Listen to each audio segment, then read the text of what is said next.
محترم سامعین السلام علیکم۔ ہیضہ سے نجات۔ ہیضہ میں لیموں کے رس میں منقع تر کر کے رکھیں اور ہر گھنٹہ بعد ایک منقع کھا لیں اور ساتھ میں رس بھی پی لیں۔ زکام سے نجات۔ تلسی کے 5 پتے 3-4 کالی مرچوں کے ساتھ نہار منہ چبا لیں۔ تلسی میں گندھک ہوتی ہے، اس لیے اس کے پتے کو پہلے ہاتھ سے گولی بنا کر نگل لیں۔ کالی مرچ کو چبا کر کھا لیں، زکام سے راحت ملے گی۔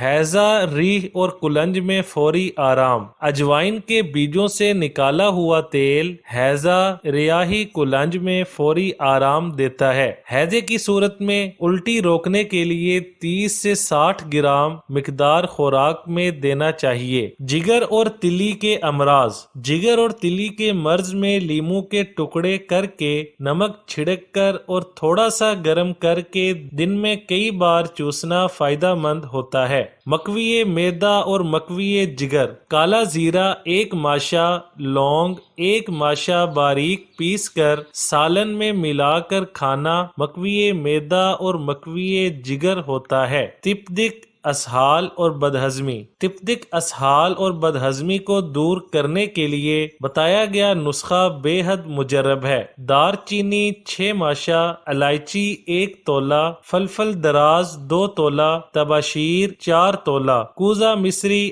8 تولہ۔ تمام ادویہ کو باریک پیس کر سفوف بنا لیں۔ 1 ماشا سفوف ہمراہ شربت نیلوفر دن میں 3 بار استعمال کرائیں، بے حد مفید ہے۔ ویڈیو اچھی لگے تو لائک، شیئر اور چینل کو سبسکرائب کرنے کے ساتھ کومنٹ باکس میں اپنی رائے کا اظہار کرنا نہ بھولیں۔